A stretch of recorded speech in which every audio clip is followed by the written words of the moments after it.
ለማንኛውም ግን ሙሉን መስማት አለባችሁ። ሙሉን ስታነቡ ላላነበባችሁ መሀል ላይ አንድ የተሰነቀረች ቃል አለች። በደንብ ላነበባችሁ ሰዎች ይገባችሁ። ሰብአዊነትን ታሳቢ ያደረገ ሳይሆን የፖለቲካ ፍላጎትን መነሻ ያደረገ ነው ተብሎ ነው ሊወሰድ የሚችል።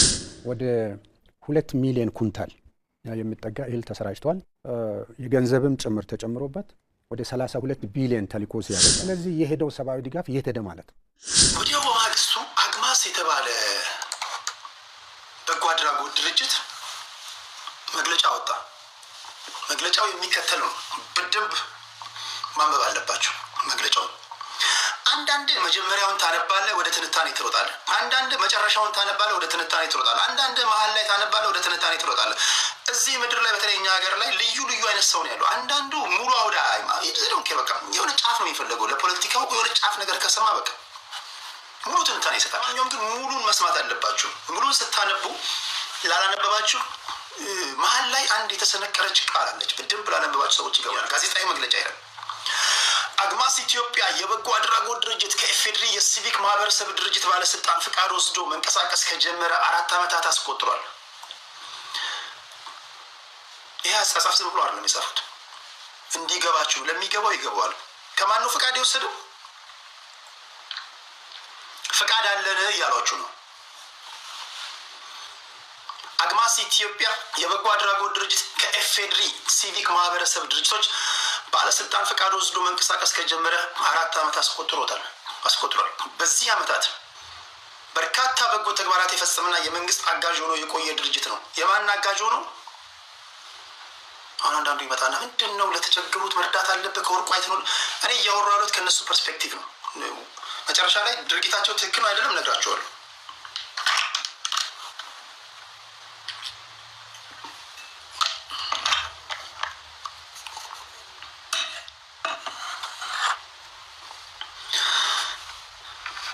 በእነዚህ ዓመታት ውስጥ በርካታ በጎ ተግባራትን የፈጸመና የመንግስት አጋዥ ሆኖ የቆየ ድርጅት ነው። በተለይም ተፈናቃይ ወገኖች ጋር በተያያዘ ዘርፈ ብዙ ስራዎችን በዕለት ደራሽ ድጋፍና በቅርቡ ደግሞ በደቡብ ወሎ ሀርቡና ደጋን መጠለያ ካምፖች ዘላቂ መፍትሄ መርህን በመከተል በርካታ ወገኖችን እያደራጀ ወደ ስራ አስገብቷል። አግማስ ኢትዮጵያ እያንዳንዱ ስራዎቹን ሲሰራ እዚህ ጋር በደንብ ስሙ። አንተ ከበደ የመስማት ችግር አለበት። በተለይ አንተ አሁን ያየው ከበደ ትንቀዠቀዣለህ፣ ቅዥቅዥ ትላለህ። ለዚህ ነው አንተ እንደው ከበደ ተረጋጋ፣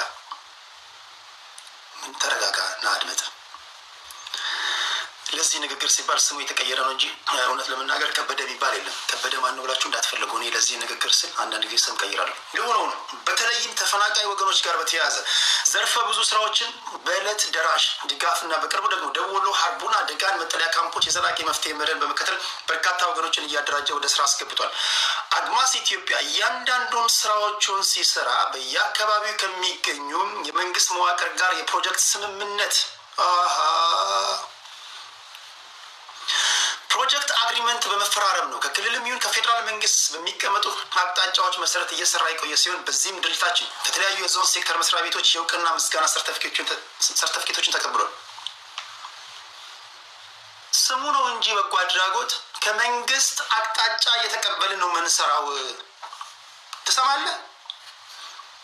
በሌላ አባባል መንግስታዊ ተቋም ነን ማለት ትንሽ ነው የቀራቸው። እንዴ ምን እያላችሁ ነው? መንግስታዊ ተቋም ነን እኮ እንዴ እኛ ጀስት ፒፓውን ለማደናገር ነው እኮ እኛ የበጎ አድራጎት ያልነው እንጂ እኮ እኛ ከመንግስት አቅጣጫ እየተቀበለ ነው የምንሰራው እያሉ ነው። ሰግጥ ሲባል የሆነ ትሰግጣለህ እንዴ እናንተ? ሄይ ልጁ ሰግጥ ሲላችሁ ጭራሽ እናንተ እንዴ ምን ሆናችሁ? የእውነት ሰግጣችሁ እንዴ?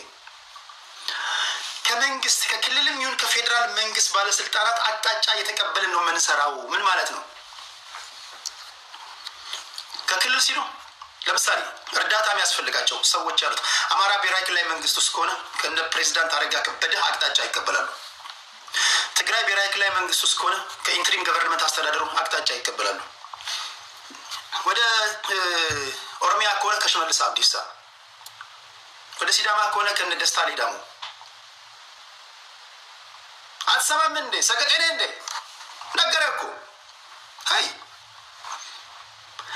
ከክልል ብቻ አይደለም ከፌዴራል መንግስት አቅጣጫ የተቀበለ ነው የምንሰራው። በለን በቃ እና መንግስታዊ ተቋም በለን አሉ እኮ በቃ በአሪፉ በለን አሉ። አይገባህም እንዴ? ኦኬ እኮ ነገሩ እኔ እንደውም እንትኑ ሳየው ኦኬ መንግስታዊ ተቋም ናቸው ታዲያ ምንድን ነው እንዲህ ምን ገቨርንመንታል ኦርጋናይዜሽን ያሰኛቸው ምንድን ነው እያልኩኝ ነበር። ከክልል የሚሆን ከፌዴራል መንግስት በሚቀመጡ አቅጣጫዎች ለምሳሌ የክልል መንግስታት እዚህ አካባቢ የተረዱ መረዳት የሚፈልጉ ሰዎች አሉ፣ ለእነሱ እርዷቸው።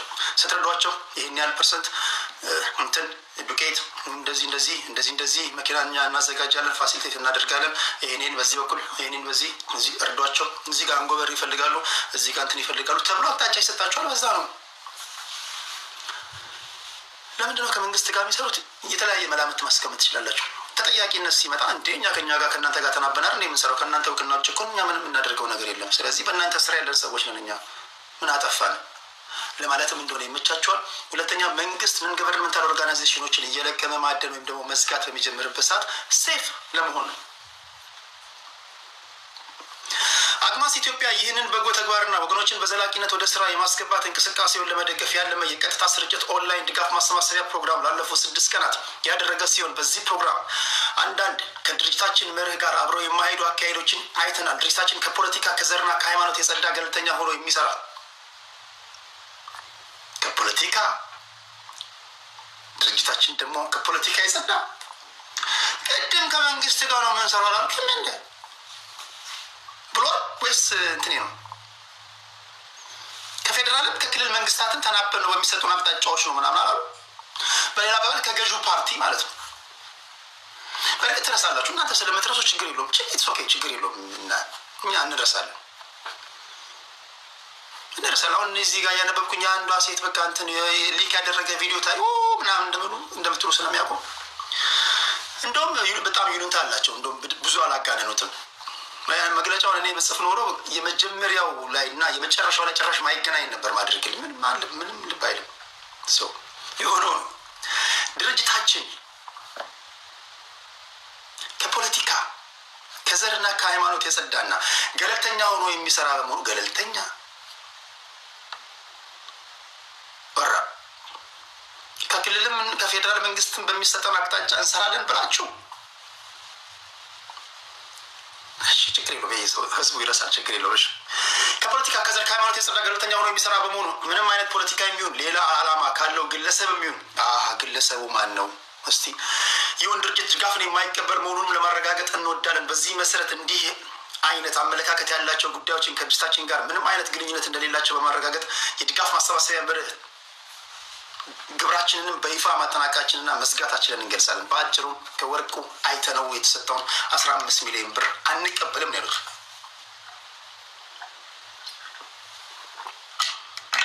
አሁን ከነሱ በመነሳት እኚህ ሰዎች ትክክል ናቸው፣ ትክክል አይደሉም፣ ትክክል ናቸው፣ ትክክል አይደሉም። እናንተ በእነሱ ቦታ አስቀምጡና አንድ ከመንግስት ጋር እሰጥ አገባ ውስጥ ገብቶ የሚፈለግ ሰው 20 ሚሊዮን ሰጣችሁ። ከዛ እዛ ጋር ደግሞ እነ ዶክተር ሽፈራው የአደጋና ስራ አመራር ምናምን መሪዎች ማንኛውም ሶሻል ሚዲያ ላይ የሚደረግ እንቅስቃሴ ኢንፎርማል በሆነ መንገድ መደበኛ በሆነ አደረጃጀት የሚደረጉ ገንዘብ መሰባሰቦች ዋጋ የማያስከፍሉ ናቸው የሚል መግለጫ ከሰማችሁ ቶሎ ብለው እንደዚህ አይነት መግለጫ ማውጣት አለባቸው የሚል እምነት አለኝ። ለማምለጥ ማለት ነው።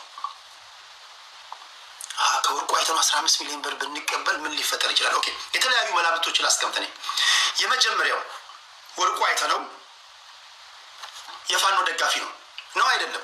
እየተማመነን እንሂድ። ዶር እየተማመነን እንሂድ። የፋኖ ደጋፊ ነው አይደለም? እስኪ መጣለው ለወርቁ አይተነው ፌርነስ ትንታኔ ይሰጣሉ። ችግር የለውም። አትፍሩ፣ አይዟችሁ። ነው አይደለም? ወርቁ አይተነው ባላብቱ ወርቁ አይተነው የፋኖ ደጋፊ ነው አይደለም? የስ ሁሉ ብዙዎቻችሁ የስ እያላችሁ አይዟችሁ። የወርቁ ደጋፊዎች እኔ ለወርቁም ፌርነስ ትንታኔ ይሰጣችኋል። ችግር የለውም። እኔ በሁለቱ መንገድ ነው ማየት የምፈልገው የምወደው። ኦኬ ፋኖ ደጋፊ ነው። ፋኖ ከመንግስት ጋር ጸበኛ ነው አይደለም? ፋኖ በማንኛውም መንገድ የደጋፊዎችን ገንዘብ ይፈልጋል አይፈልግም? ስለዚህ ወርቁ አይተነው የመንግስት የፋኖ ደጋፊ ከሆነ በእነሱ ሳቤ ከወርቁ አይተነው ገንዘብ ብንቀበል እርዳታውን የምናደርገው ደግሞ ደብረ ብርሃን ላሉት ከሆነ መንግስት የሆነ ቀን ጃስ ብሎን ከእንደዚህ አይነት ሰው ገንዘብ ለምተቀበላችሁ ብሎ ሰብስቦ ሊያስረን ሊችል ስለሚችል 15 ሚሊዮን ብሩ እያየን ቢቀርብንስ? 15 ሚሊዮን ብሩ እያየን ቢቀርብንስ? ጎመን በጤና ምናምን ብሎ ያወጡት መግለጫ ነው። ለወርቁ አይተነው ፌርነስ ገንዘቡ የሚሰበሰበው ለተቸገሩት ነው አይደል? ገንዘቡ የሚሰበሰበው ለተቸገሩት ከሆነ የተቸገሩ ወገኖቻችን ለመርዳት ሰው መሆን ብቻ በቂ ነው ተብለናል አይደል? እርዳታ ሰብሳቢ ድርጅቶች የተቸገሩ ወገኖችን ለመርዳት ሰው መሆን ብቻ፣ ለምሳሌ መቄዶንያ ሰውን ለመርዳት ሰው መሆን ብቻ በቂ ነው የሚል ሞቶ አሰምቶን ወርቁ አይተነው ኦኬ ሰው ለመርዳት ሰው መሆን ብቻ በቂ ነው ብላችኋል፣ ስለዚህ 20 ሚሊዮን ብር ሰጥቻችኋለሁ ቢል ካንተ አንቀበልም ቢሉ አይጋጭም እንዴ? ሰው ለመርዳት ሰው እኔ ሰው አይደለም እንዴ ነው የሚላቸው ወርቁ አይተነው እንዴ እንደምትወርድ ሰው ለመርዳት ሰው መሆን ብቻ በቂ ነው። ኦኬ እንኳን 20 ሚሊዮን ብር አንተን አይደለም ያኛውን ሰውዬ ያኛውን አንተን አይደለም እንደዛ ነው ከጀርባ ከቆሙ ነው ካንተ አይደለም። አንተስ ሰው ነግን ምን ሰው ነግን ምን ለምን እንደሆነ ግን ይገባቸዋል። ባይ ዲፎልት ይገባቸዋል። ሁለተኛ የተቋሚ ፓርቲዎች ለምሳሌ ኢዜማ የተቋሚ ፓርቲ ነው። በሰላማዊ መንገድ መንግስትን ለመጣል የሚደረጉ ትግሎችን አምኖ ተቀብሎ ቢሮ ከፍቶ የሚንቀሳቀስ ነው። የኢዜማ ሰዎች ኦኬ ከተቃዋሚዎች አንቀበልም ካላችሁ ኢዜማዎች ለምሳሌ በደብረ ብርሃን ለተፈናቀሉት ጻጽ ላይ ለተፈናቀሉት እንኩ 50 ሚሊዮን ብር ቢሏችሁ፣ ሰማያዊ ፓርቲ እንኩ ቢሏችሁ፣ ባይቶና ሳልሳይ ወያኔ እንኩ ቢሏችሁ ላትቀበሉ ነው ማለት ነው።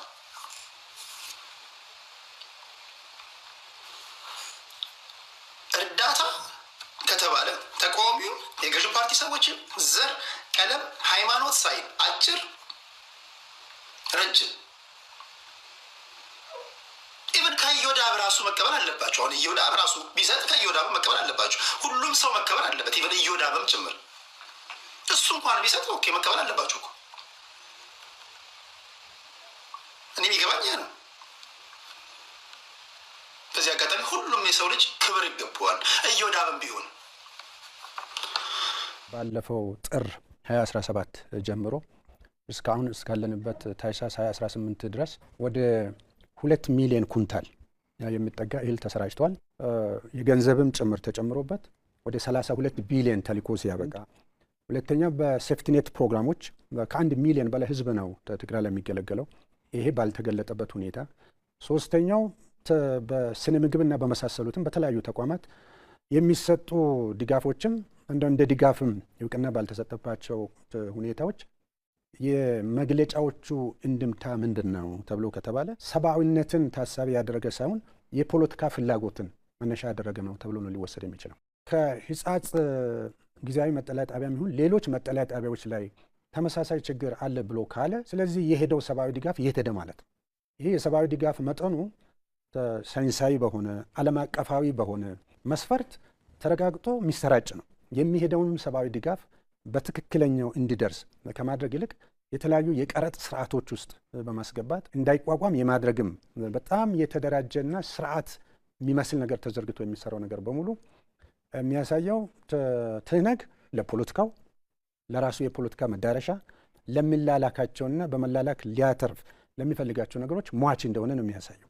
ይህ ደግሞ ዛሬ የተፈጠረ ትላንት የሚል ሳይሆን እድሜውና ታሪኩን በሙሉ ለሚመረምር ሰው በጣም ግልጽ የሆነ ነገር ነው። ህዝቡ እንዲጎዳ ሰርቶ የተጎዳውን ማህበረሰብ ደግሞ መልሶ ለማጮ ጥቅም ላይ የሚያውልበትን ሁኔታ በተሟላ ግንዛቤ መልክ ሊያስይዝ በስርዓትም ሊታገለው የሚገባ ነው ብዬ ነው የማስበው።